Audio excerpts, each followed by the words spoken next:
O sea, yo por ejemplo me acuerdo que un año abajo mío iba el hijo del Nacho Coronel ahí. El Nachito Sí. acá. Ajá. Y a la vez, a lo mejor y tú lo ves como que, es el hijo de tal. Pero como director, güey, de que el vato se puede Sí. pasar de lanza, güey, hacer lo ¿Y que qué vas a quiere y hacer? qué vas a hacer. No, a mí me tocó una experiencia muy fuerte con El Señor de los Cielos. Ahí estaban los... Estaba en el salón de la sala. El hijo. ¿Cómo se llaman? No, se me va. Brian no, Brandon no. Es algo así. Sí, era algo así. Carrillo, pues cuando mataron al papá, supuestamente,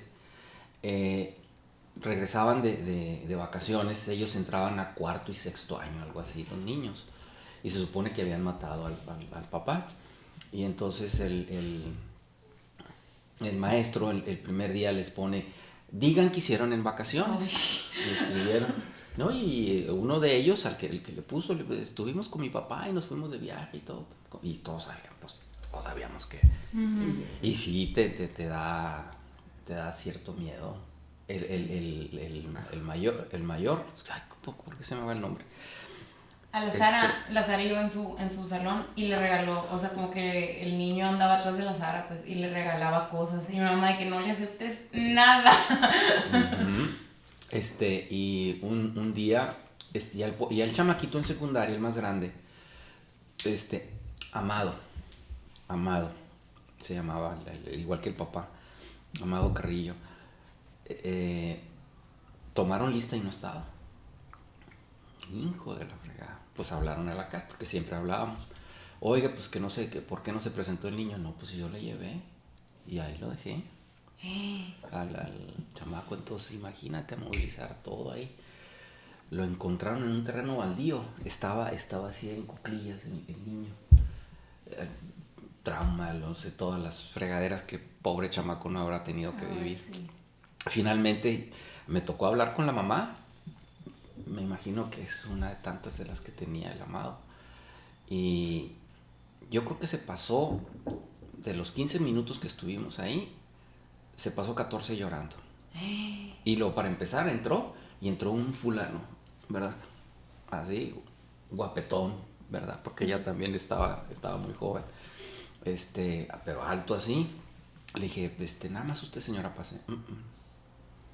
Ni de loca.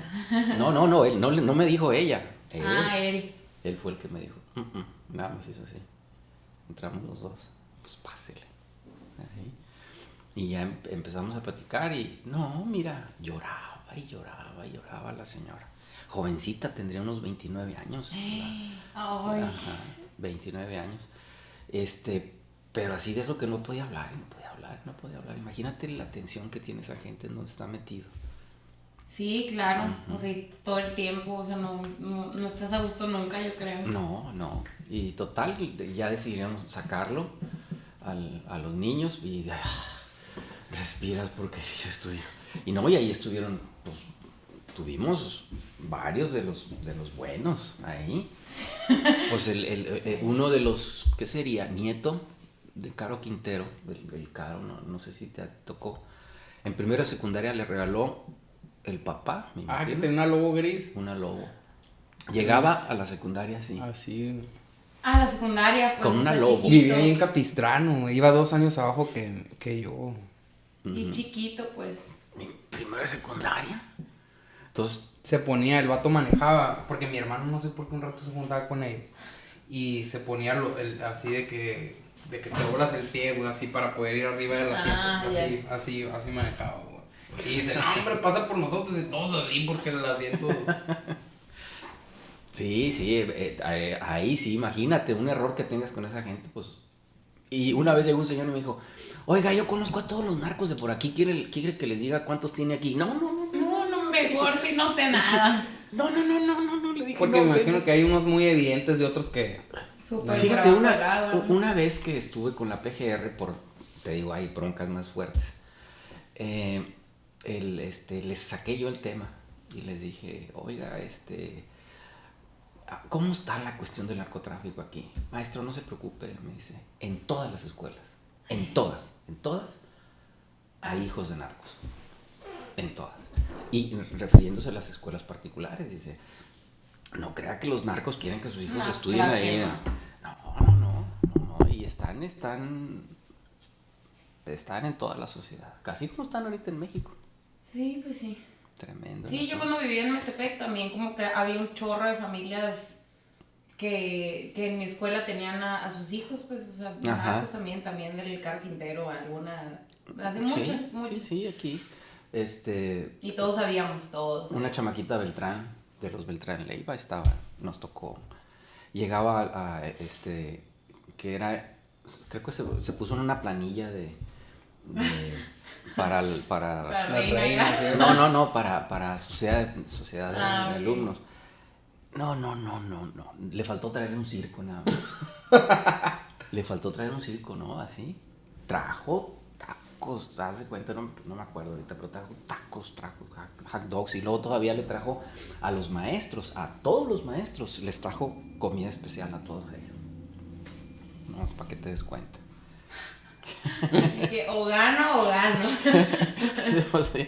No, pero eso trataban sobre todo pues los maestros y los coordinadores, que eran los que los trataban más directamente, pues sí, de ser prudentes, pero de tratarlos como igual, sí, porque... Sí, porque también los corrieron, pues yo me acuerdo los de mi generación de que reprobaste, ya te perforaron 3 veces la credencial, más para afuera. No, y a veces, fíjate, ya aquí entre nos, cuando veíamos casos así muy conflictivos, era prácticamente una política tuérsele 3 veces la credencial para que se vaya.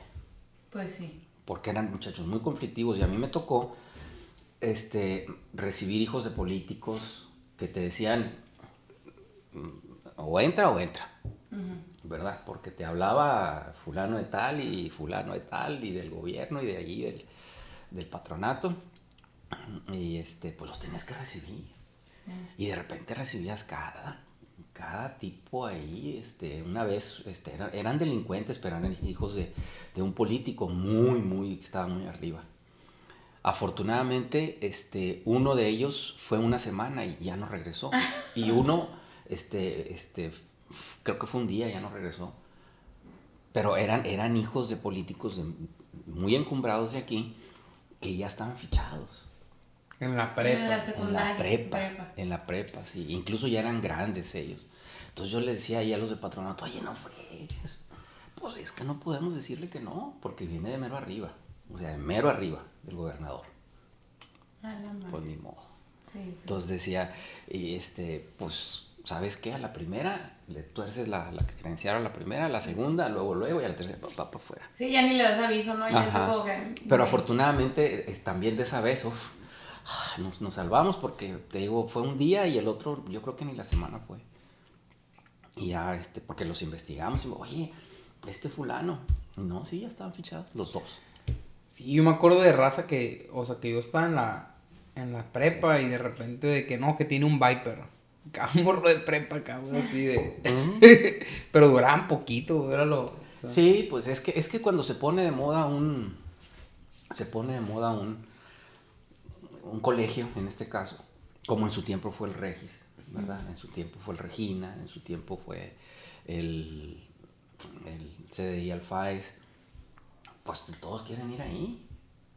Y de repente tienes una inscripción, oye, qué padre, es un montón de inscripción.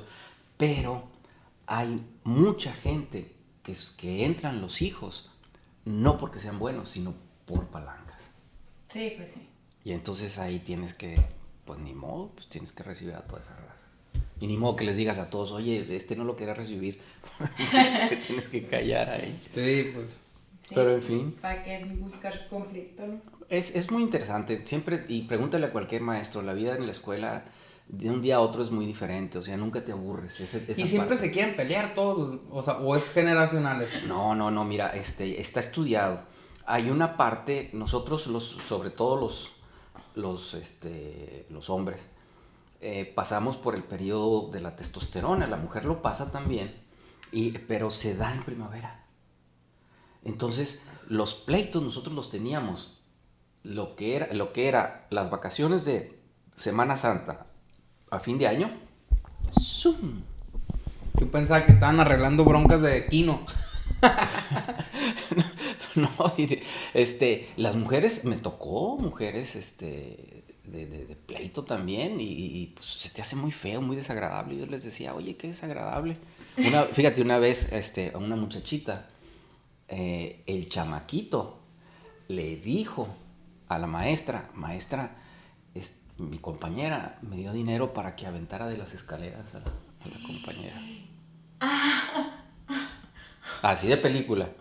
Súper película. Yo hablé con ella. Esa niña vio muchas películas.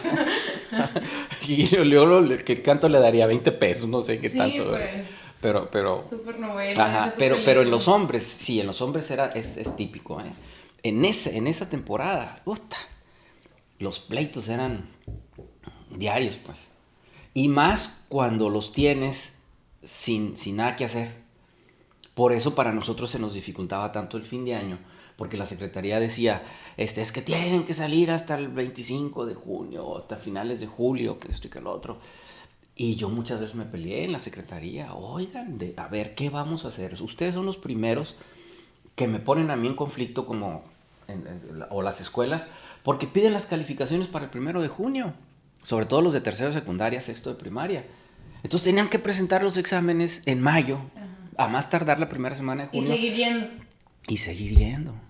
En la primaria pues todavía los pones a jugar y corretean y todo, pero en secundaria era una de pleitos. ¿Por qué? Porque los tenía sin hacer nada. Y además ya no son tontos, pues. Ya saben, pues ya hice los exámenes. No, que me vas a hacer nada. Yo me acuerdo que en la prepa sí nos dejaban irnos. Hacíamos el examen sí, y bye. Sí. Pero... Al Nuevos Horizontes, a ver qué onda. Pero muchas veces me peleé porque llegaron ahí. Pues imagínate, tenemos a la secretaría enfrente.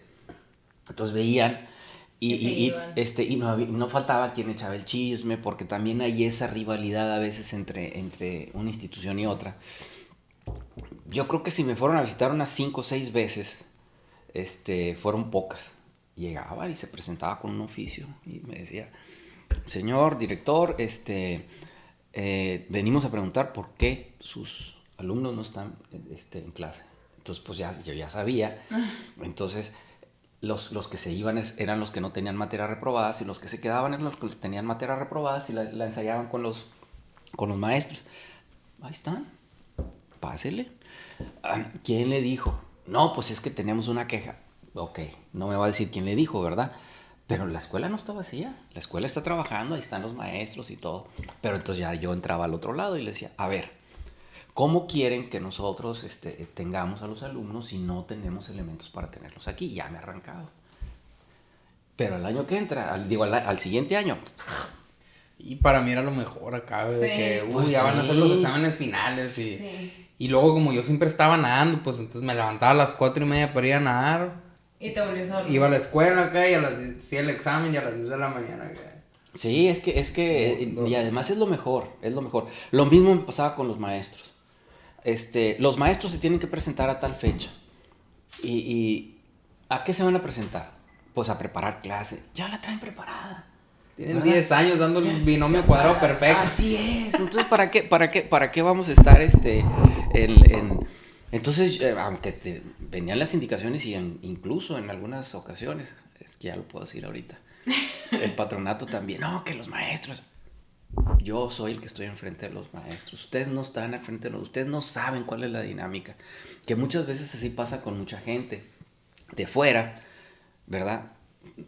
Incluso aunque seas experto, pero si no has estado en el campo de batalla, en el surco, obvio, no sabes cómo se mueve el asunto. Muy fácil la teoría, ¿no? La teoría es muy fácil. Y en muchas ocasiones, oye, que los maestros tienen que ir en sábado a trabajar porque así le hacen otros colegios. Nosotros somos otro colegio. Y muchas veces, bueno, ok, voy a ver la situación. No, tienes una bronca ahí. Tienes al maestro descontento. Luego empiezan los chismes. Empiezan las broncas con los adultos, que son peores que con los alumnos, ¿verdad? Tú puedes hacer otras cosas y no, pues tienes que estar ahí. Entonces, todo está en contra. En cambio, lo mandas a su casa, allá trabaja, está en su casa, organiza su tiempo, y mira, en santa paz. Sí. Lo citábamos 3 días antes para darles toda la información, para recibir sus programaciones, las indicaciones, y tan a gusto. Ah, no, es que lo tienen que venir desde esta fecha. No están en el campo de batalla, no saben lo que es estar ahí. Sí, lo que dices del home office, de que todo el mundo pues, ya nos tienen ahí picándonos los ojos ahí sin hacer. Sí, obvio. Así es. Sí. Pregunta pues. No, pues la verdad, o sea, yo te quería traer al podcast porque con sus amigos mi papá me cuenta que dicen de que, mira el gallego y no me puse a buscar en Google porque dicen que todo sabes, que todo dicen, que todo, que siempre empiezas a sacar acá datos. Pues sí, lo que pasa es que, primero tuve una educación muy esmerada, lo voy a decir así. Yo salí de mi casa a los 13 años y me fui a La Salle.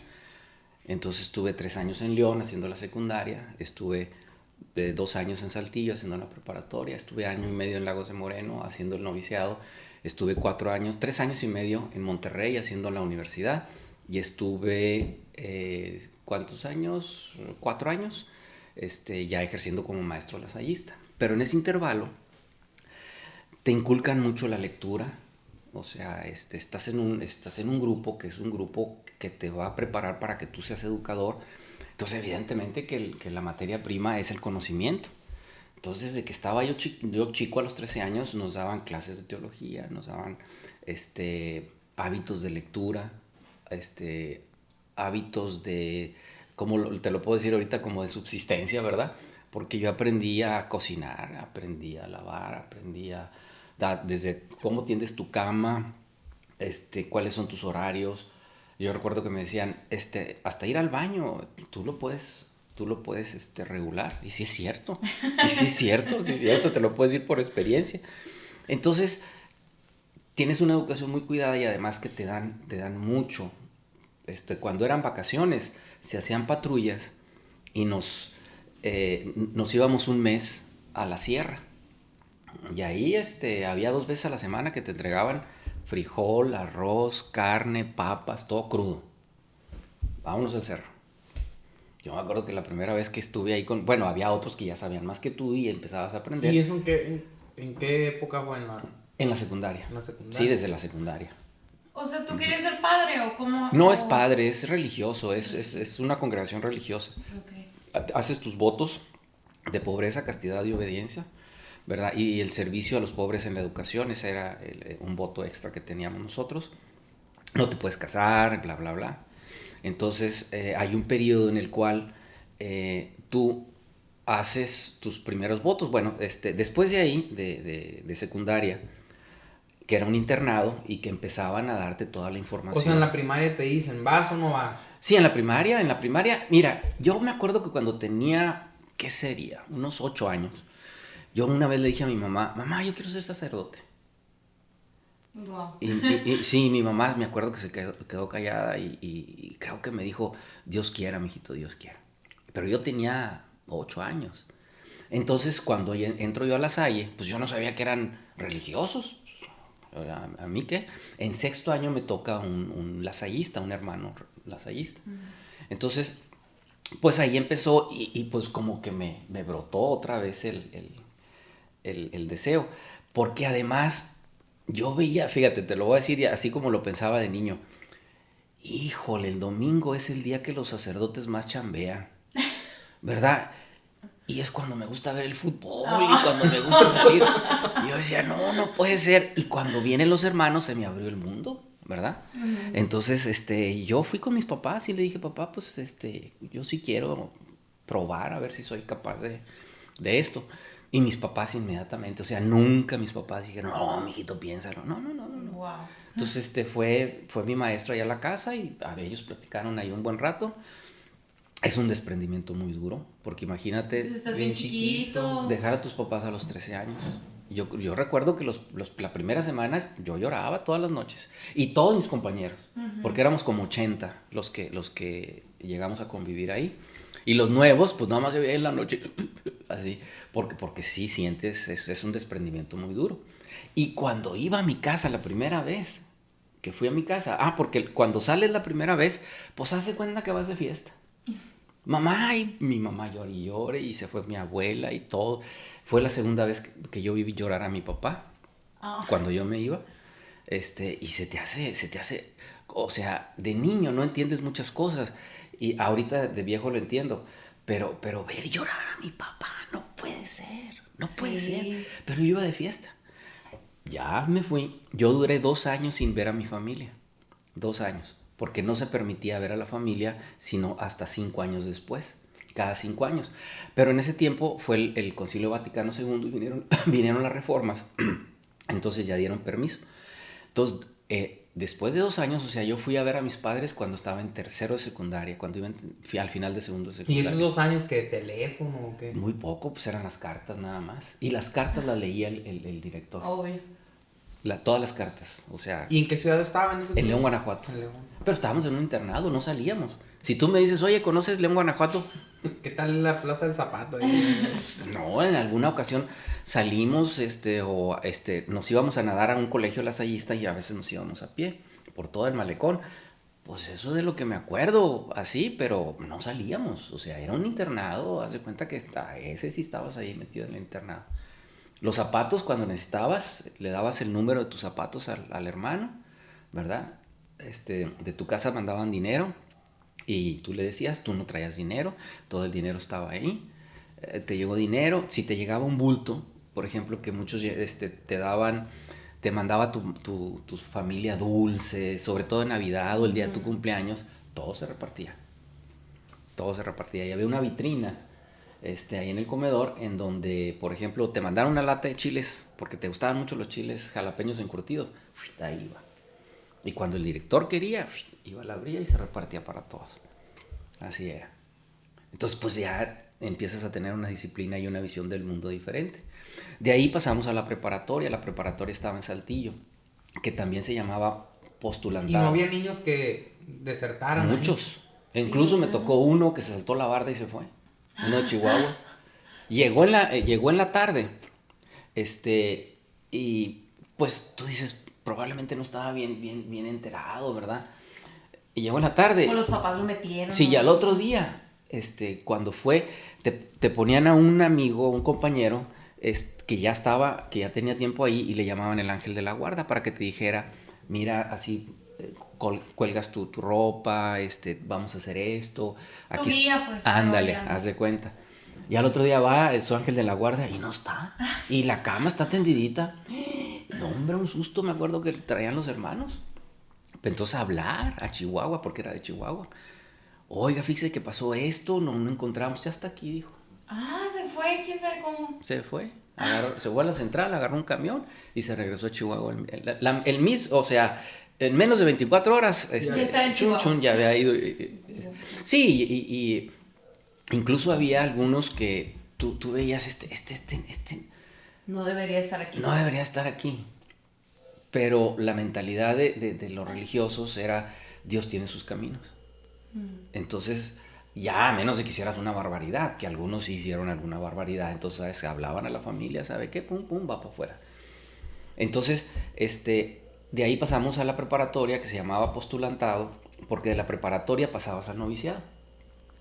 Seguías las clases normal. En secundaria, yo no seguí clases en un colegio, ahí me dieron las clases. Pero en preparatoria sí nos dieron las clases en el Colegio Ignacio Zaragoza. Íbamos a clase como todos. Y a veces nos decían los civicios, porque no nos decían los novicios. No sé por qué, ¿verdad?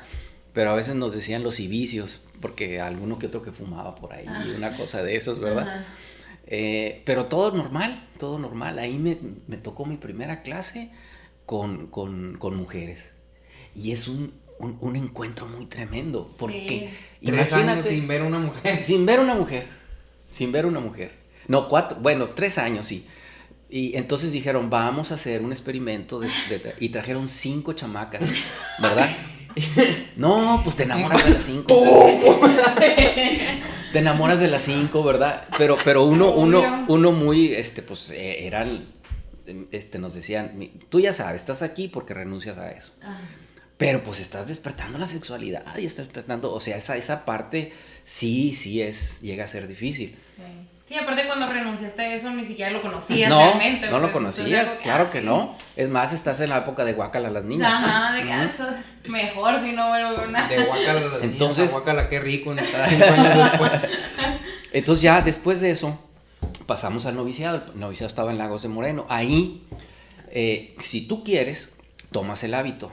No? Pero no es... Ándale. Pero no es ningún compromiso todavía. Ok.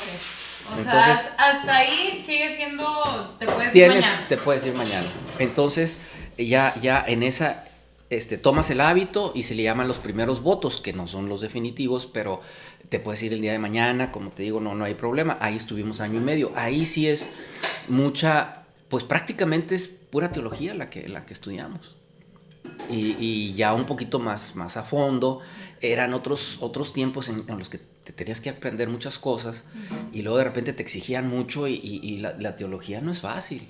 No, o sea, son muchos datos, Mira, para empezar, si quieres estudiar teología correctamente, en mis tiempos te tardabas unos 10 años, ¿verdad? Pero además tenías que aprender las lenguas, el arameo, el latín, el griego, para poder estudiar los textos en la lengua que fueron escritos. Sí. Entonces, y la teología no es 1 o 2 materias, es historia sagrada, es ética, es culto, es toda dogma, la vida, pero desde el punto de las... Desde el punto de vista Ajá, así es. Wow. Entonces ahí sí es casi, te puedo decir que prácticamente pura cuestión teológica y religiosa. Y ya después nos íbamos a la universidad, y en la universidad entrábamos en la licenciatura de... Pero es muy similar al sacerdocio, ¿no? O sea, la friegas que el compromiso... Lo que pasa es que el sacerdocio, cuando tú entras al seminario, tú tienes 2 niveles, lo que son la filosofía y luego la teología, en mis tiempos, ¿verdad? Creo que sí, igual. Entonces, filosofía te la puede dar una universidad y la tienes que buscar con lupa, porque ya ahorita... ¿Qué universidades te dan filosofía? Sí. Y teología no te lo va a dar nadie más que en el seminario. Entonces ellos se avientan en el seminario prácticamente... 2 carreras. Sí. Pero supongo que en el seminario te dan teología, pero encaminado a... Pero ellos hacen especial hincapié, por ejemplo, en la liturgia, porque se lo tienen que saber muy bien la liturgia. Y pues son un montón de cosas, por ejemplo, confiesan los sacerdotes, entonces tienen que ubicar a las personas en la cuestión del pecado y de todo ese tipo de situaciones que son más puntuales. En otro tiempo se le llamaba la casuística, que ahorita ya no se usa eso, pero ¿qué pasa si en esto sucede esto y pasa esto? ¿Qué digo? ¿Verdad? ¿Qué pasa si me violaron, verdad? Y yo no quiero tener al niño. ¿Qué le dices como sacerdote? ¿Verdad? ¿Qué pasa si está prohibida las prácticas anticonceptivas, pero tengo 11 hijos, mi marido está incapacitado, o sea, todas esas situaciones que antes se llamaban la casuística, en el sacerdocio se da mucho, porque pues va a llegar gente que se va a confesar contigo y te va a preguntar, oiga, estoy en esta bronca. Oye, buena pregunta. Ajá, buena pregunta. Nosotros es un poquito más ligero, no es tanto. Sí hay lo que ahora se llama el coaching, ¿verdad? Sí hay un coaching que das y que mucha gente se acerca y te pide consejo, pero no está al nivel del sacerdote. Lo que sí, curiosamente, muchas congregaciones religiosas, los jesuitas, los del Espíritu Santo, preparan mucho mejor a los sacerdotes que los sacerdotes diocesanos. Muchas veces los sacerdotes menos preparados que a mí me tocaron fueron los diocesanos. Y veías que, pues, en cambio veías a un jesuita y, joder, pues son de este nivel, esa gente. Total, que nosotros ya estudiamos esa parte, estudiamos la universidad. Durante esa universidad empezamos a hacer unos cursos. ¿Pero qué carrera era ahí? Licenciado en pedagogía. Pedagogía. Licenciado en pedagogía, y había lo que se llamaba minor y mayor. El minor era todas las materias que llevan tronco común, ándale. Y el mayor tú ya escogías. Entonces yo escogí filosofía, siempre me gustó la filosofía, también por ahí me fui. Que no fue así que tú digas, cómo aprendí filosofía, porque estaba bastante débil. Pero pues me sirvió de algo. Y ahí empecé a estudiar lo que fue la primera base de teología ya más en serio, que se llamaba Educador de la Fe, que te daban las bases de teología, los principios de Biblia, los principios de dogma, los principios de liturgia, los principios de culto, todo eso. Historia sagrada me gustaba mucho, la ética me gustaba mucho. Entonces, y después ya pasé al siguiente nivel, que no era una licenciatura, porque tampoco aquí la tenemos, sino era un bachillerato en teología. Yo cada verano me iba a México. Y allá, incluso después de haber salido de La Salle, yo dije, pues, ¿por qué lo voy a dejar incompleto? Y además me gustaba. Entonces, sí. Fui como 9, 10 veranos hasta que terminé esa parte. Y esa es muy rica. Te vas a encontrar matemáticos, te vas a encontrar físicos, químicos, biólogos, historiadores. Pero ¿cuántos teólogos te encuentras? Sí, no. O sea, no es tan fácil, porque es una materia que dices tú. Y además necesita una evolución. Ahí sí siento yo que me ha faltado, porque ya no he seguido, evidentemente, o ya no seguí, actualizándome un poco. Yo creo que las cosas principales no cambian mucho, ¿verdad? Lo que aprendes, lo que ves, incluso lo que te da tu madurez. Yo la primera vez que dije, el cuento de Adán y Eva, bueno, no cuento, la historia de Adán y Eva es un cuento, no la riegues, porque yo crecí con la Biblia, o con los relatos de la Biblia como si fueran ciertos y verdaderos. Sí, 100% verdadero. Así es. Era una manzana. Así es, era una manzana, que además ni viene el manzana ahí, ¿verdad? Entonces, cuando empiezas a estudiar y ya te dicen, no, fíjate que los primeros 11 capítulos de la Biblia son para dar respuesta a las inquietudes del hombre, ¿verdad? De dónde venimos, hacia dónde vamos, quién es Dios, por qué morimos, por qué sufrimos, por qué la enfermedad. Ahí los tienes todos. ¿Por qué la desgracia en el mundo? ¿El Dios es bueno o Dios es malo? Ahí tienes a la manera de los antiguos. Sí, yo me imagino que es como a un niño le haces una fábula. Sí, es para que entienda, obvio. A un adulto le das la Biblia. Sí. La florecita y el pajarito y la fecundación. Ajá. Así es. Mira, hay autores como Mircea Eliade y otros en que te dicen, los antiguos no usaban los relatos para decirte la verdad. ¿Te la decían así? No, o sea, porque para empezar no tenías los elementos científicos para comprobar. Por eso los antiguos decían, oye, ¿qué es el rayo? Pues es el Dios que está enojado, ¿verdad? ¿Y por qué tuvimos la inundación? Pues algo hicimos mal. Y entonces ellos empezaban a tratar de dar respuestas a lo que no podían explicar científicamente, como ahora lo podemos explicar. Entonces, lo que se buscaba no era transmitirte la verdad, sino que buscaban era estar tranquilos consigo mismo, ¿verdad? ¿Qué nos puede pasar a nosotros? Hay un monstruo, cuando estaba chiquillo, hay un monstruo ahí el zapotoro. En el armario, ¿verdad? Llegaba tu mamá y decía, ponle la señal de la cruz, y ya el monstruo ahí se va a quedar. Y literal, ¿verdad? Sea, reza un Padre Nuestro. Así es. Súper a gusto dormías. Ajá. Y no es que hubiera monstruo, y no es que el rezo te salve, ¿verdad? Si fuera así, que padre, ¿verdad? Oye, mi hijo está enfermo, rezo, voy a misa, le prometo a Dios que voy a ser bueno, y mi hijo se va a curar, ¿verdad? Esa no es la finalidad de la oración. La finalidad de la oración es otra. Puede ser que en algún momento haya esa parte milagrosa, vamos a decir, pero no es la finalidad, y mucha gente cree que la finalidad de la oración es esa. Dios no es un mercader. Me das 3 Padres Nuestros y 2 Ave Marías y yo te voy a dar puntitos para que tú estés más sano. No es eso. Es para que estés tranquilo. Ajá. Es una manera, yo así lo veo ahorita, a mis 26 años, después de que estuve muy religioso, luego nada, luego así, ¿no? Todos sub y bajas. Yo lo veo así, es como una manera de meditar. O sea, repites algo tanto tiempo que llegas, es como un mantra, pues del es un mantra. Es un Padre Nuestro que estás en el Es un mantra, es un mantra, ajá. Sí. De hecho, somos tan limitados, ¿verdad? Que el mismo Jesucristo, Mateo capítulo 6, te dice, ustedes cuando oren, ¿verdad? Digan, Padre Nuestro que estás en el cielo, santificado, y te da toda la oración, ¿verdad? que finalmente viene siendo una especie de mantra, en el cual lo que te dice, oye, espérate, eres tan limitado que no puedes estar platicando con Dios como si fueras su compadre. Estoy hablando en un sentido irónico. En el mismo capítulo 6 de San Mateo, anteriormente dice, ustedes cuando oren no sean como los gentiles que por hablar mucho creen que van a ser escuchados. O sea, te pone el antecedente. O sea, la oración no es de, a ver qué invento bonito para que llegarle a Dios y que Dios me dé lo que necesito aquí o me conceda lo que le estoy pidiendo. Mira, la finalidad de la oración, porque pues hay muchas cosas que no vamos a poder tocar, es tratar de entender por qué Dios me pone en la situación en la que estoy ahorita.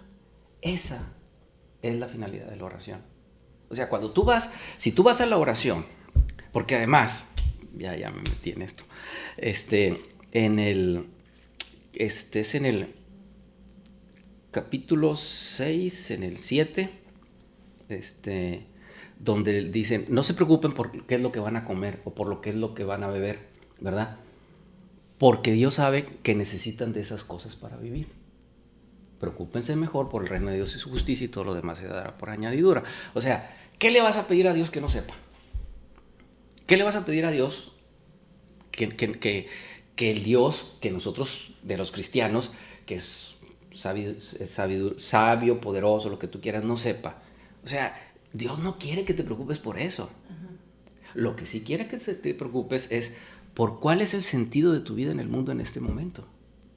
Y la oración te puede ayudar. Ahí es donde entra la oración.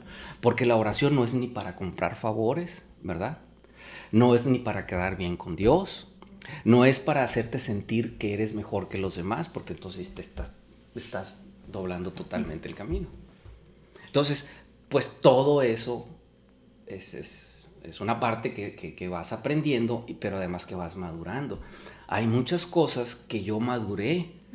Hay muchas cosas que yo creía pies juntillas y después no. El tema del diablo. Muchas veces di ese tema. Y me lo pedía la gente grande. No soy un experto.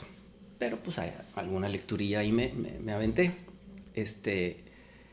Cuando me decían, oye, ¿el diablo existe? Si te digo que sí es mentira y si te digo que no es mentira. Pues sí. O sea, necesitamos platicarlo, ¿verdad? Porque hay una diferencia entre lo que es diablo y hay una diferencia entre lo que es el mal, ¿verdad? Lo que pasa es que la figura del diablo viene de tiempos muy remotos, muy antiguos. Y curiosamente, el mal, si tú lees el Antiguo Testamento, en muchos de sus capítulos, el causante del mal en el mundo es Dios. Simplemente en Moisés, cuando saca al pueblo hebreo de Egipto, ¿verdad? ¿Qué dice? Con las plagas. Y Dios endureció el corazón del faraón. No te dice que el diablo llegó ahí y le dice, no, faraón, mira que... O las plagas igual, Ajá. o sea... Así es. ¿Quién le ordena a Abraham matar a su hijo? Dios, ¿verdad? Es verdad. Luego tienes textos en los cuales se repiten esos textos en la Biblia y en el texto más antiguo te habla de que la imagen del mal es Dios. Y un texto, porque hay muchos textos que se repiten, posteriores ya introducen la figura del diablo. ¿Pero por qué te introducen la figura del diablo? Porque hubo una época en la que el pueblo hebreo, se llama la deportación a Babilonia, ¿verdad? Nabucodonosor se lo llevó, lo conquistó y se lo llevó. Y en Babilonia tenían una religión muy diferente. En Babilonia existían los demonios, existían los seres alados. Si tú lo ves en los relieves de Babilonia, los toros alados y todo eso, pues de ahí viene una figura, las figuras mitológicas que tenemos ahora. De ahí nace el concepto del demonio. Y después, 50 años después, regresan, ¿verdad? Y ya traían esa... Es como si se van a Estados Unidos unos y después regresan a México y traen las costumbres. Halloween. Ándale. Oye, ¿y tú crees que si, por ejemplo, un ateo, ¿no? Se pone a estudiar así o sea, teología como Ajá. es, todas las lecturas, eso que dices de que el diablo no es el mal y el mal es... todo lo que estás diciendo. podría creer un poquito más. Mínimo tener una duda. Mira, hay las virtudes que se llaman infusas, ¿verdad? Hay las virtudes que son, te lo voy a poner de esta manera, son las virtudes humanas, vamos a decir así. Las que tú tienes obligación de realizarlas porque está en tu mano realizarla. El día que tú te mueras, ¿verdad? Y llegas al cielo y tú le vas a decir a Dios, Señor, pues yo me gané el cielo porque fui una buena hija, fui un buen hijo. Y Dios te va a decir, era tu obligación. Pero fue un esposo ejemplar y una esposa ejemplar. ¿Y quién te dijo que que te iba a dar una recompensa por ser un esposo ejemplar? Era tu obligación. Y así síguele. Esas son obligaciones que tienes que tener. No puedes llegar tú en tu trabajo y decirle a tu jefe, jefe, súbame el sueldo porque no me he robado nada de aquí. Es tu obligación, mi amigo. Esas son virtudes humanas que tú tienes que desarrollar, ¿verdad? Pero en cambio hay otras que no dependen de ti. Esas son un premio. Y son precisamente las virtudes teologales. Fe, esperanza y caridad. Sobre todo la fe.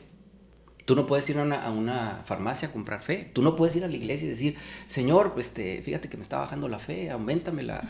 Bueno, sí lo puedes hacer, pero no es algo. Funciona así. No funciona así. Es como decir, aunque tiene algo de razón, voy a querer a este muchacho o voy a querer a esta muchacha. Espérate. Sí hay una cuestión de voluntad para amar a una persona, pero no es únicamente la voluntad la que entra.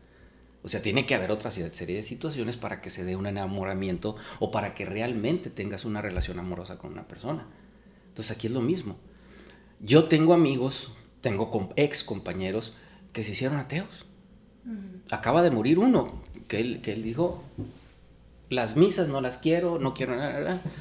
Es muy tu boleto, mi amigo, muy tu boleto, ¿verdad? ¿Por qué se llega a ese extremo? Porque se pierde la fe. Porque llega un momento en el que se pierde la fe. ¿Por qué se pierde la fe más ahora? Anteriormente, ¿verdad? La ciencia, imagínate que esta es la ciencia y que esta es la parte de la ciencia, esta es la parte de la religión, ¿verdad? Anteriormente, la religión estaba acá y la ciencia estaba acá. Entonces, todas las explicaciones, o muchas de las explicaciones que no te podía dar la religión, la ciencia te la daba la religión. Entonces, ¿verdad? No llueve, pues vamos a pedirle a Dios para que llueva. Oye, se nos está muriendo la gente, hay una epidemia, hay que pedirle a Dios, hay que prender velas, hacer una peregrinación. E incluso si te vas más atrás, pues hay que hacer sacrificios humanos, ¿para qué? Porque no tenías esto. ¿Qué es lo que ha pasado? Que llega un momento en el que no nada más la religión ya fue alcanzada por la ciencia, sino fue rebasada tremendamente por la ciencia. Entonces, ¿qué es lo que sucede? Que muchas de las cosas que dependían de la religión, de las creencias de los seres humanos, pues ya no necesitas de la religión. Mira, hay un caso que lo comento. Cuando yo leía, cuando yo veía que María concibió por obra del Espíritu Santo. Hijo, decías tú, pues sí, cierto, es un milagro. O sea, concebir sin conocer varón y tener un hijo es muy cierto. Ahora, ¿una mujer puede concebir sin conocer varón, como dice él? No. ¿No puede? Claro que sí. ¿Por qué? Inseminación. Sí. ¿Sí? Ok, es verdad. ¿Qué es más lógico creer? ¿Verdad? Ajá. Que te puedas inseminar y guardar tu virginidad. O que llegó la palomita. O que hubo una intervención divina. Ajá. Pero además, teniendo en cuenta esto, Dios es muy celoso de sus leyes. Dios no cambia las leyes por capricho. Entonces, para mí es más coherente esta parte, ¿verdad? Que esta. Ahora viene la pregunta. En aquel tiempo, ¿cómo se pudo haber inseminado artificialmente? Y ahí vienen muchas implicaciones. Los aliens. Mira, mira, hablando en serio de los aliens, hay enorme cantidad de evidencias que antes se escondían, pero que ahora ya han sido aceptadas. Oye, basta escuchar los últimos testimonios de ministros de defensa de Inglaterra o de Estados Unidos que te aseguran que hay ese tipo de contacto y de experiencia desde hace mucho tiempo. Yo no lo dudo, porque hay muchas cosas que no se entienden. A ver, yo les digo otra cosa. Si tú siembras un limón, ¿qué te va a dar? Limones. Tú dices, este limón tiene que cambiar. Y lo vuelves a sembrar, te va a dar limones. Si 10 veces los frutos de esos limones que se van dando los sigues sembrando, ¿qué te va a dar? Limones. Pero puede haber alguna intervención, ¿verdad? Tuya. Y decir, oye, ¿qué pasaría si agarro un limón y agarro una mandarina? Si agarro un limón, agarro una naranja, siempre que sean de la misma familia. Ahí se puede modificar. No me vengas a platicar que del ajolote salió la rana, después salió el pescado, después salió el reptil, y después salió, y luego salió el chango, y luego salimos nosotros. No soy tonto, ¿verdad? Un chango siempre va a ser un chango. Si la ley de la evolución existiera tal y como se presenta, ¿verdad? La evolución seguiría estando continua. Ahorita ya habría... En todos los seres, ¿no? En todos los seres. ¿Por qué nada más nosotros? ¿Por qué nada más el chango?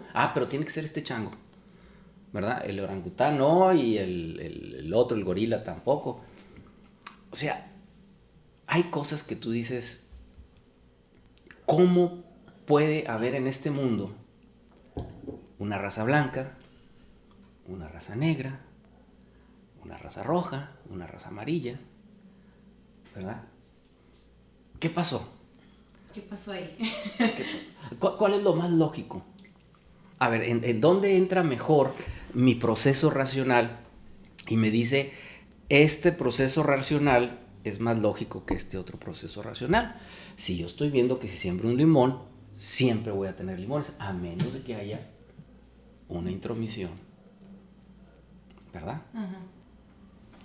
Ahí vienen muchas cuestiones. Que gente se reiría anteriormente. Ahora ya no te ríes. Ya te quedas callado, ¿no? Claro.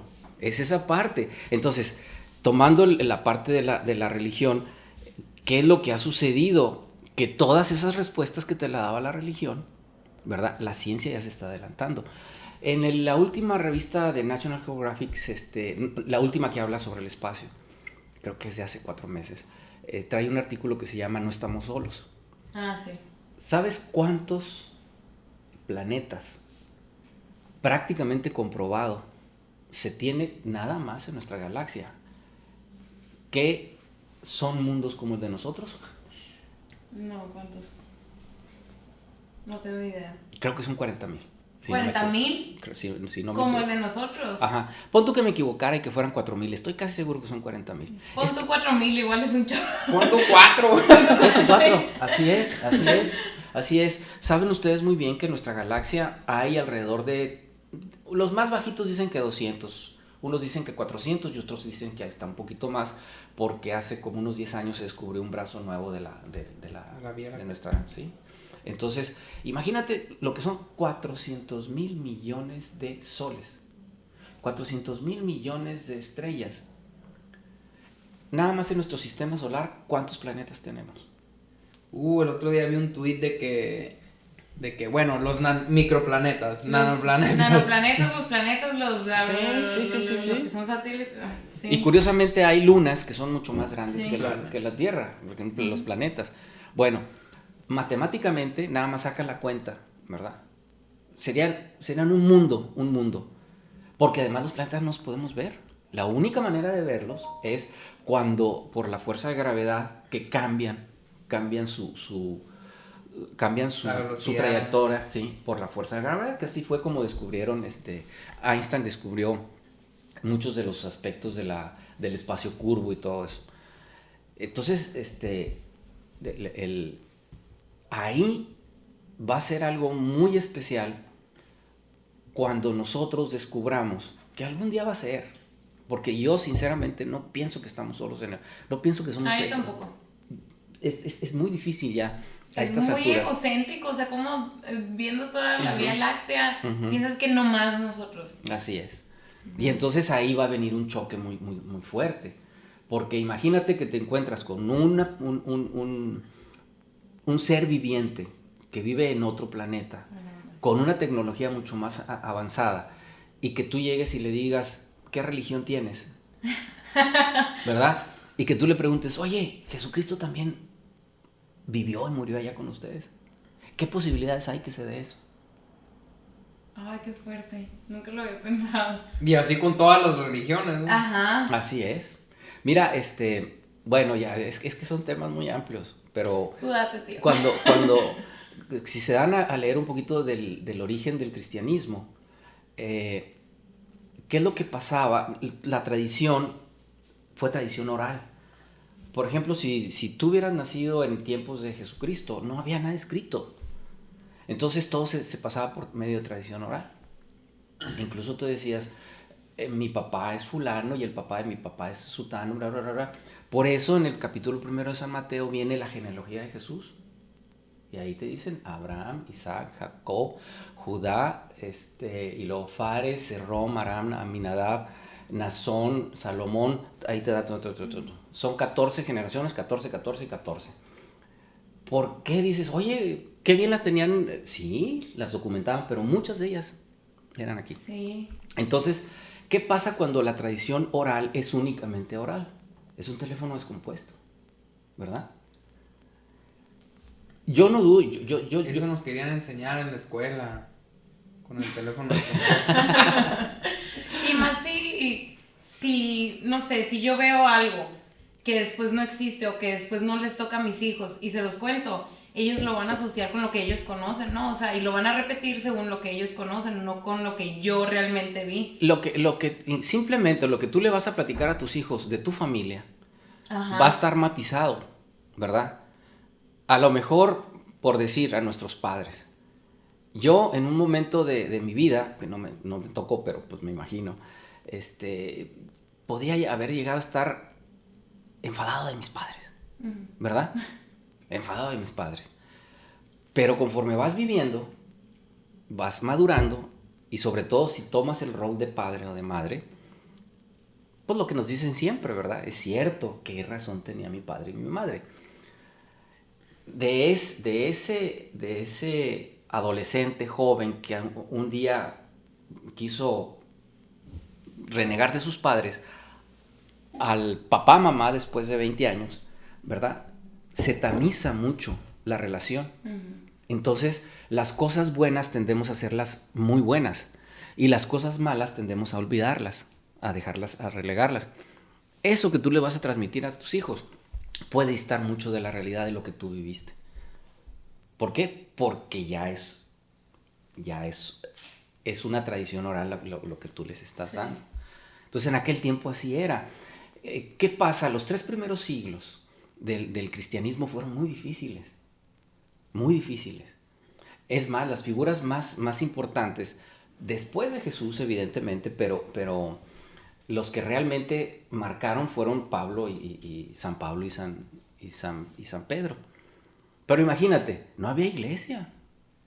Si tú lees las cartas de los apóstoles, San Pablo, por ejemplo, y lees los Hechos de los Apóstoles, hay muchas cosas que no concuerdan. Ay, todos vivían en armonía, y San Pablo, oye, no sean desgraciados, trabajen todos. O sea, todo eso. O sea, hacer la iglesia fue un proceso muy difícil.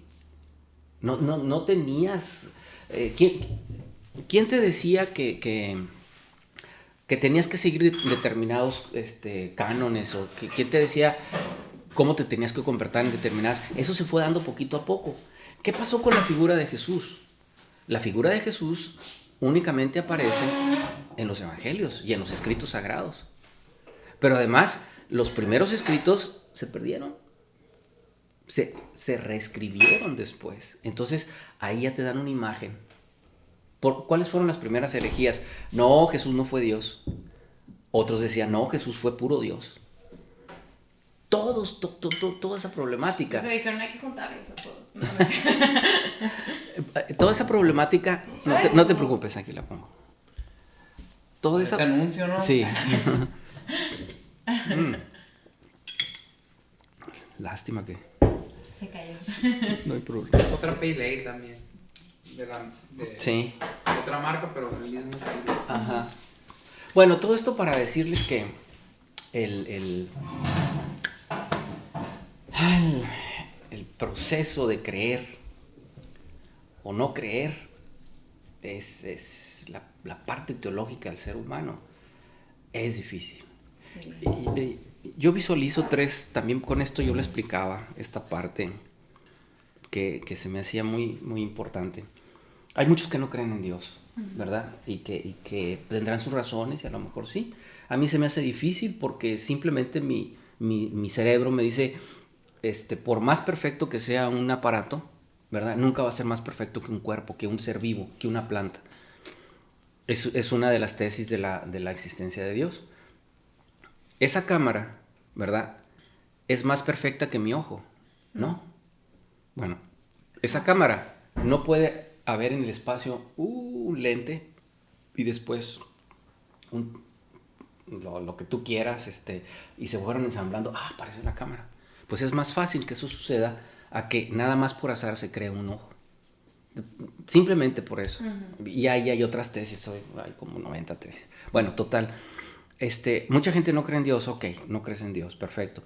Pero yo les digo, mira, no creen en Dios porque dicen que la iglesia es corrupta y porque los cristianos son malos y porque un montón de cosas y porque si Dios existiera no habría pobreza y no habría... Espérate. Primero te tienes que ubicar.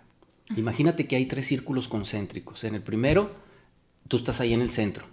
Y el primer círculo que te rodea es el círculo de lo sensible. Lo que puedes tocar, ver, oler. Entonces, si alguien te dice, esto es carne molida, y tú la ves, la hueles, la tomas, pues, sí es carne molida. Por eso se dice que ante la evidencia no hay fe.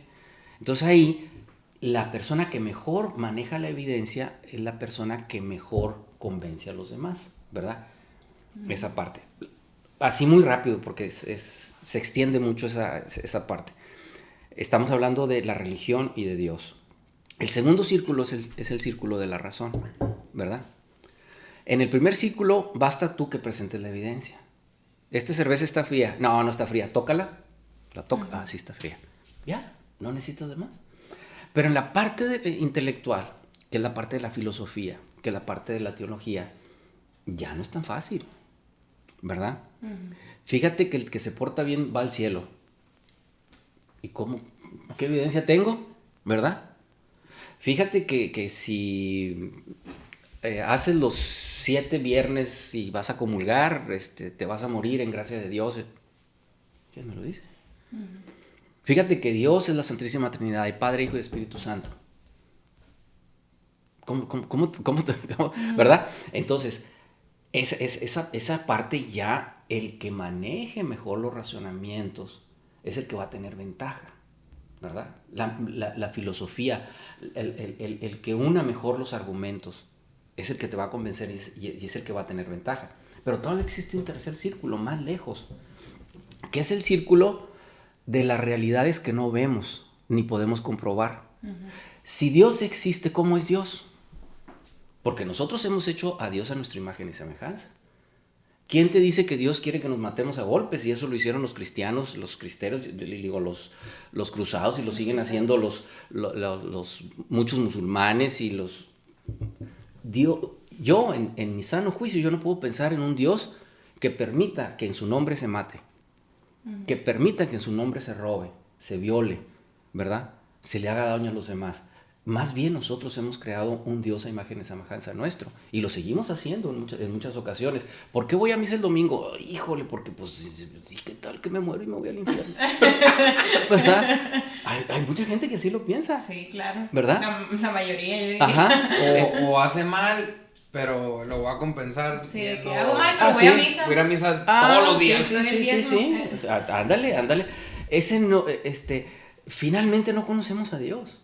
No sabemos cómo es. Ahora, ese tercer círculo es el círculo de el paraíso. Si existe el paraíso, ¿en dónde existe el paraíso y cómo es el paraíso? Y lo mismo con los cristianos que como con los árabes o como los nórdicos. Si existe el banquete después de muertos, no sabemos muchos de los grandes misterios del cosmos, ni siquiera de nosotros. Ese tercer círculo ni siquiera tenemos posibilidad de acercarnos a ese tercer círculo, sino por la fe nada más. Ahora, ¿con qué cierro esto? ¿Verdad? Querer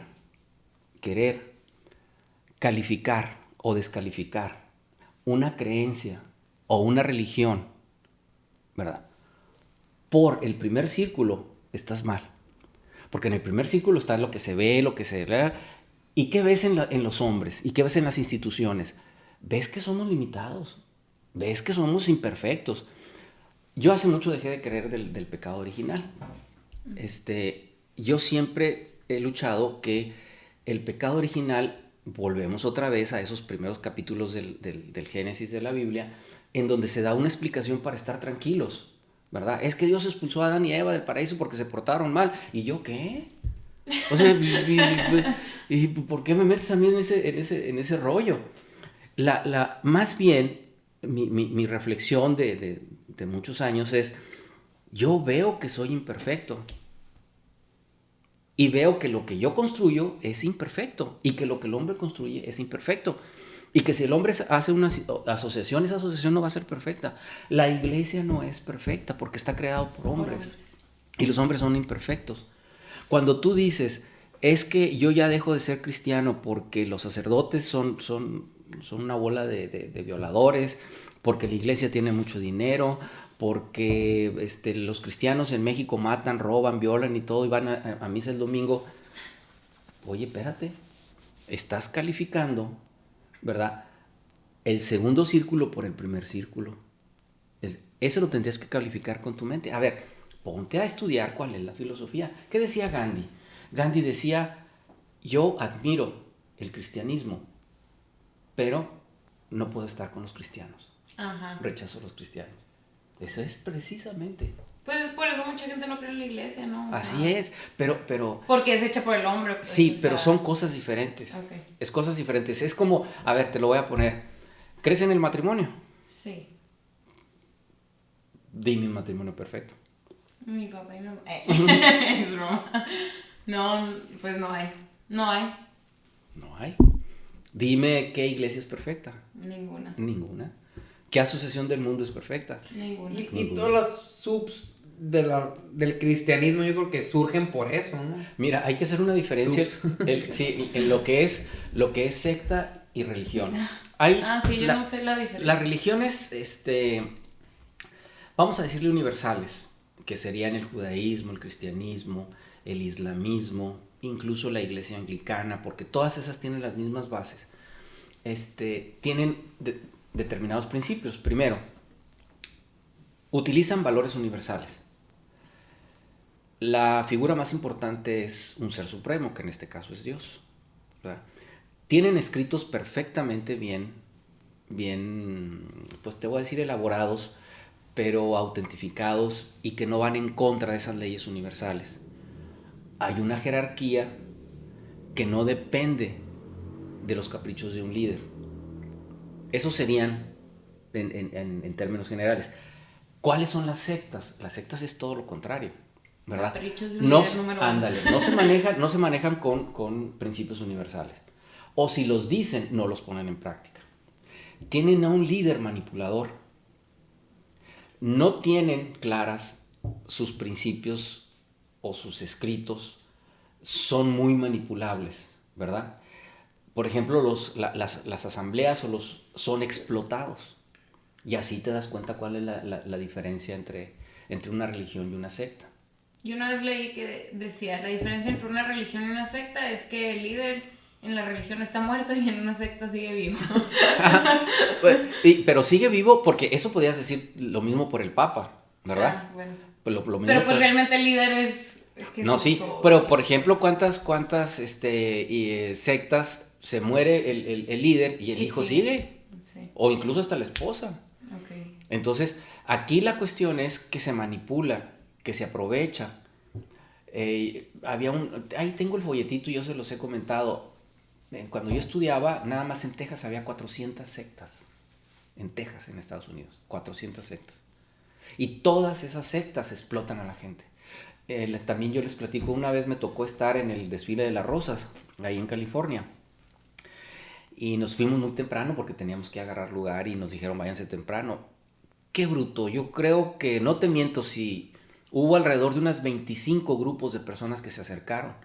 Hare Krishnas, de ese tipo de testigos de Jehová y todo, en el que se acercan y te dan una flor, Dios te ama, Dios te quiere, Dios quiere estar contigo, que esto y que lo dan. En el momento que agarras la rosa, $1. ¿Sí? Es más, hasta te vendían rollos de cámara. Y todo eso va a las arcas del líder. Todo eso va a las arcas del líder. Hay películas muy interesantes, hay libros muy interesantes que te hablan sobre eso, hay experiencias de gente que ha vivido sobre eso, que han tenido que ir a sacar a los hijos de esas sectas porque los aprisionan, a tal grado que te hacen un lavado de cerebro, que tú dices, a mí no me van a lavar el cerebro, ¿verdad? Te lavan el cerebro. Porque también mucha de esa gente es gente que está necesitada de afecto, que no tiene familia. Así es. Le brindan afecto, le dan de comer, se ponen a trabajar, le empiezan a decir que vale mucho, ¿verdad? Así es. Entonces dice, hay casos en los que han ido los papás y, mijito, mira, te están explotando. No, aquí me quedo. Hubo un caso en el que tuvieron que traer a un psicólogo y el psicólogo les dijo, tenemos que hacer un lavado al revés, para que él se dé cuenta. Y era un muchacho. Yo pienso que a mí lo que me alejó así como de la religión, porque al final si eres mexicano, pues es religión. Sí, pero a mí, o sea, no de la religión, pero esas cosas como tener muy sistematizado la forma de pensar. Ajá. Lo que pasa es, mira, yo te lo voy a decir. Por ejemplo, ahorita me dije, no, es que yo dejé de creer en el pecado original, pues entonces dentro de lo mismo te estás alejando de que sea sistematizado. Es que ya no es lo que te dicen que pienses. Sí, mira, sí hay ciertas cosas, por ejemplo, que uno aprende a respetar. Es como otra vez cuando creces.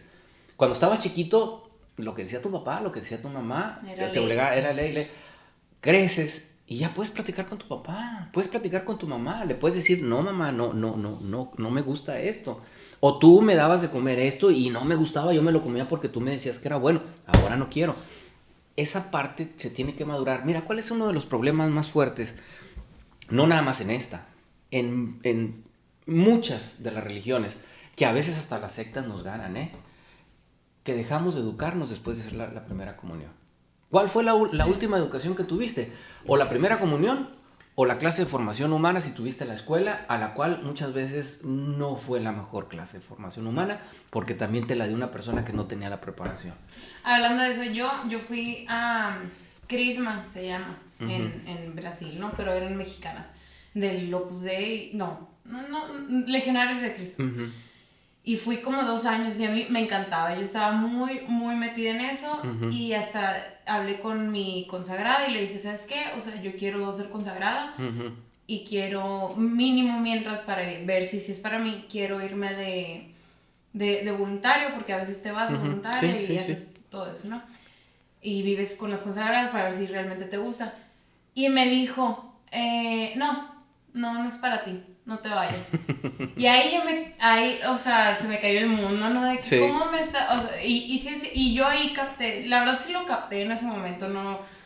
Que mucho tiene que ver el guía, mucho tiene que ver quién te está enseñando. O sea, si ella me hubiera dicho a mí, claro, inténtalo, ¿por qué no? ¿No? Otra historia sería tal vez. A lo mejor no te hubieras, no te hubieras quedado con ese, pude haber sido. No, más bien ellos me rechazaron a mí. No, por eso. Antes de que yo los rechazara. No, por eso. O sea, te quedas con esa situación, chihuahua, si hubiera podido tener esta oportunidad. Es como cuando quieres andar con un novio o una novia, y tu papá no te deja. Uh-huh. Y muchas veces dice uno, bueno, pues dame la oportunidad de responder ante mis actos. Fíjate que muchas de esas partes, te digo, es porque la gente deja de prepararse. Uh-huh. O sea, ¿qué pasa con un médico? Un médico toda su vida se va a estar preparando porque si no va a quedar obsoleto. Y síguele, un ingeniero, lo mismo. Y síguele con cualquiera. Los maestros estamos en la misma situación. Sí. Entonces, ahí es donde viene ese tipo de... Te quedas con una educación de niño. No accedes a una educación de adulto. Entonces, cuando tú dices, híjole, es que ya no creo en el pecado original, pues de irme al infierno a mejor no creer, pues no creo. Pero cuando te empiezas a adentrar y te das cuenta de que Jesucristo echó... ¿A quién les echaba Jesucristo? A los escribas y a los fariseos, a los hipócritas, ¿verdad? Y a los que se creían que sabían mucho y que eran los que te iban a dirigir, porque los escribas era el que sabía escribir, uh-huh. Y el que sabía escribir, pues era el sabio, en aquel tiempo. Uh-huh. Y de seguro se aprovechaban de los que no sabían escribir. Sí, claro. Ajá. Claro. ¿A quiénes perdonaba más fácilmente Jesús? A los pecadores. En hebreo se llama Am Hares, a los hombres de la tierra, a los ignorantes. Por eso en las bienaventuranzas, la primera bienaventuranza dice, bienaventurados los pobres de espíritu, porque de ellos es el reino de los cielos. Y pobres de espíritu es ese Am Hares. O sea, hombres de la tierra que no tienen educación, que no saben nada, que se dedican a hacer la vida como la vida se los va presentando, porque tienen que subsistir, vinieron. Trabajar para vivir, y todo eso. Con esos está. ¿Con quién más está? Está con los pecadores, ¿verdad? Cuando le dice a Mateo que vaya que lo siga, que Mateo era un recaudador de impuestos y era odiado, más odiado que los romanos, porque haz de cuenta que tú, mexicano, ¿verdad? Vienes... El SAT, era el SAT. Ajá, era el SAT. Es el SAT, pero tú eres el SAT gringo, ni siquiera es el mexicano, ¿verdad? Perdón, entonces lo lleva el gringo, ni siquiera se queda aquí. Entonces Jesús le dice, sígueme, y Mateo le sigue. Entonces Mateo lo invita a su casa, y se va a su casa, y le dice, estando en casa de Mateo a la mesa, se acercaban muchos publicanos y pecadores, y se sentaban a la mesa con él y sus discípulos. Los fariseos le decían a los discípulos, ¿por qué tu maestro se sienta con pecadores y publicanos? ¿Verdad? Y entonces Jesús los oye y le dice, ¿quién tiene necesidad de médico? ¿Verdad? ¿Los enfermos o los sanos? Uh-huh. Vayan y entiendan qué significa misericordia quiero y no sacrificios, ¿verdad? Porque yo no vine a rescatar a los justos, sino a los pecadores. Uh-huh. Esa parte mucha gente no la escala. Tú te quedas con esa estructura, ¿verdad? Farisaica, hay que decirlo, ¿verdad? Cuando vas madurando y tú dices, tú crees, hay una gran diferencia en lo que es pecado grave y pecado mortal. Vamos a hablar en términos tradicionales. El pecado leve ya sabemos cuál es, ¿verdad? Lo que es una falta, un defecto, pues ni modo. Y ese hasta 70 veces 7 justo lo hace. Hay un pecado grave y hay un pecado mortal, ¿verdad?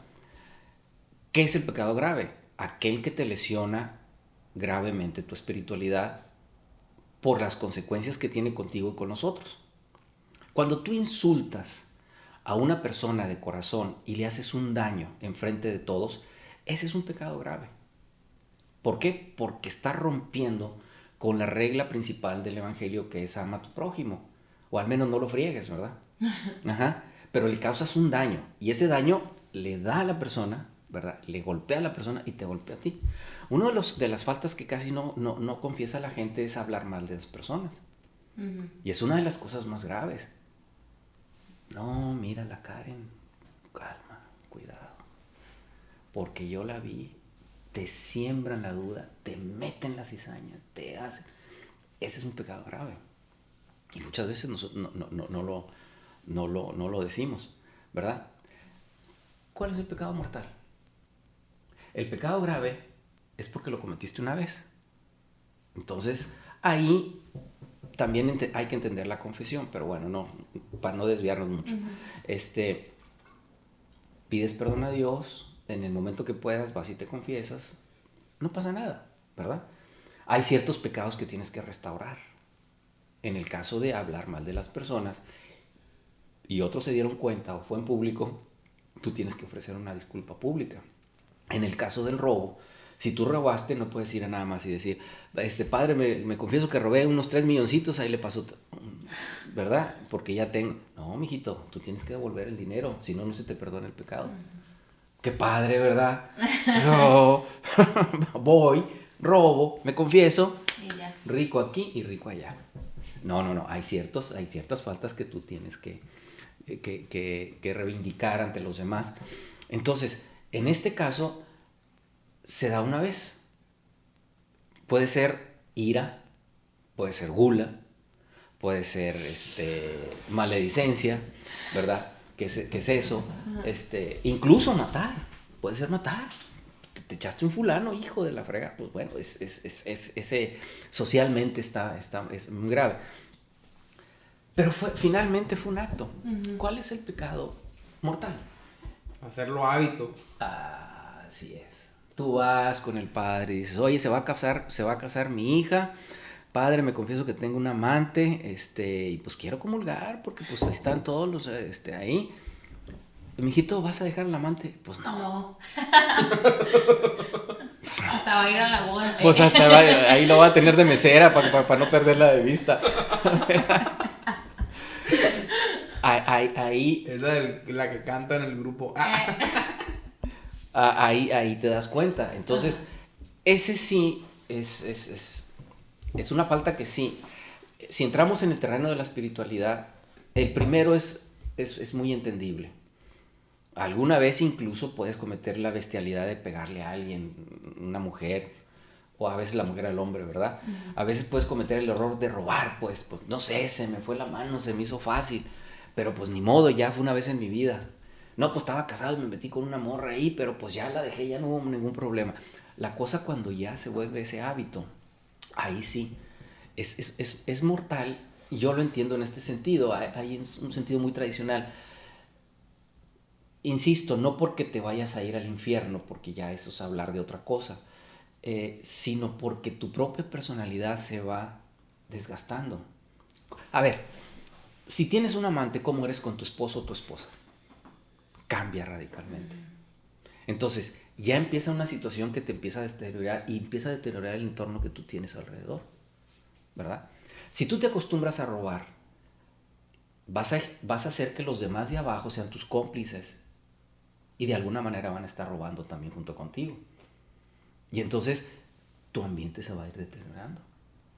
Ahí es donde viene la muerte, esa muerte espiritual.